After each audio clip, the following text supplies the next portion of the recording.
अस्सलामुअलैकुम। आज मैं बहुत ही डिलीशियस एंड जूसी सैंडविच बनाऊंगी। होटल से कई गुना अच्छे और टेस्टी बनने वाला सैंडविच आज हम घर में बनाएंगे। ये इतना टेस्टी और क्रीमी कैसे बनेगा, बहुत ही स्पेशल टिप्स एंड ट्रिक्स मैं आपको बताऊंगी कि हम बेकरी से अच्छा सैंडविच घर में किस तरह तैयार कर सकते हैं। रेसिपी पसंद आए तो लाइक कीजिए, शेयर कीजिए।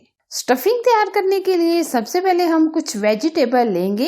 इसके लिए हमने एक अदद दरमियाने साइज की गाजर ली है जो हमने बारीक चॉप कर ली है।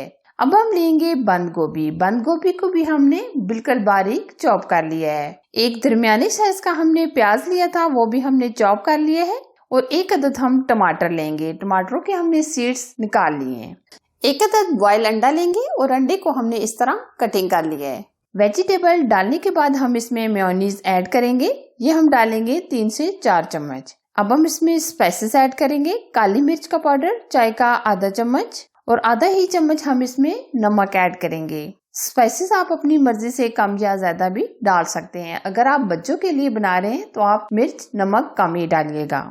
अब हम अच्छी तरह मिक्स करेंगे। आप ये अच्छी तरीके से मिक्स कीजिएगा क्योंकि मेयोनीज थोड़ी सी मुश्किल से मिक्स होती है। ये देखिए माशाल्लाह जबरदस्त सी हमारी स्टफिंग रेडी हो चुकी है। अगर आपको मेयोनीज कम लगे तो आप मजीद 1 आध चम्मच ऐड कर सकते हैं। अगर आप ये सैंडविच बच्चों को नाश्ते में बना कर देते हैं तो सब्जियां तो वैसे भी बच्चों की सेहत के लिए बहुत ही फायदेमंद होती हैं। कुछ बच्चे सब्जियां खाना पसंद नहीं करते। अगर आप इस तरीके से सैंडविच में डालकर बच्चों को दे दें तो बच्चों के लिए ये बहुत ही हेल्दी होंगी। अब हम सैंडविच बनाएंगे। सैंडविच बनाने के लिए हमने ब्रेड के स्लाइस लिए हैं।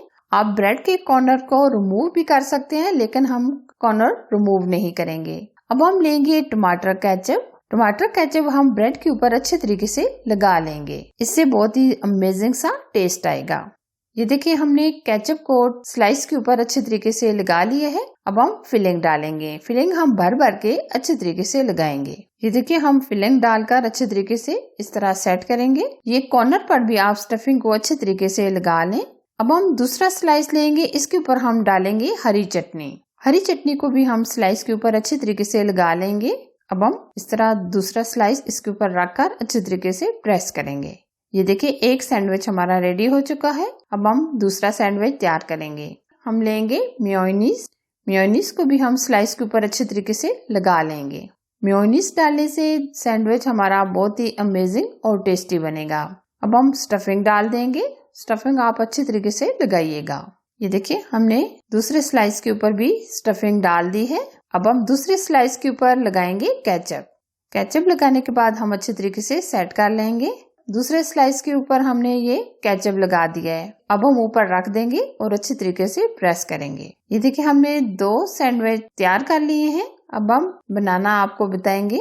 आप ये तवे के ऊपर भी बना सकते हैं और पैन के अंदर भी।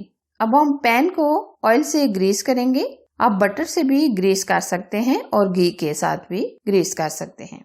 अब हम हल्का हल्का स्पैचुला की मदद से प्रेस करेंगे ताकि बहुत ही जबरदस्त और क्रिस्पी हमारा सैंडविच तैयार हो। और आंच आप बिल्कुल स्लो रखिएगा। तेज आंच पर ये फ्राई ना कीजिएगा क्योंकि सैंडविच जल्दी से जल जाता है, तो इसलिए आप फ्लेम बिल्कुल स्लो रखिएगा। ये आप देख सकते हैं माशाल्लाह जबरदस्त सा कलर आ गया है। ये हमने दोनों तरफ से सैंडविच को पका लिया है। अब हम दूसरा सैंडविच भी तैयार कर लेंगे।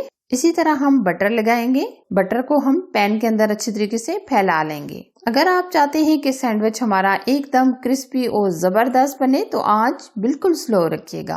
अगर आप चाहते हैं कि हमारा सैंडविच बिल्कुल कमर्शियल जैसा होटल वगैरह में तैयार होता है तो आप इसे बटर में बनाइएगा। ये देखिए माशाल्लाह अमेजिंग से हमारे सैंडविच तैयार हो चुके हैं। इसी तरह हम बाकी के सैंडविच भी बना लेंगे। अब हम कटिंग करेंगे। बहुत ही क्रीमी, टेस्टी, एकदम क्रिस्पी हमारे सैंडविच तैयार हो गए हैं। आप इसको नाश्ते में बनाएं, बच्चों को लंच में भी बनाकर दे सकते हैं। फाइनली अगर मेरी आज की रेसिपी पसंद आए तो लाइक कीजिए, शेयर कीजिए। चैनल पर नए हैं तो चैनल को सब्सक्राइब कीजिए। साथ ही के बेल आइकन को जरूर प्रेस कीजिए ताकि मैं इसी तरह अच्छी और यूनिक रेसिपी आप लोगों के साथ शेयर करती रहूं। Thanks for watching. Allah Hafiz.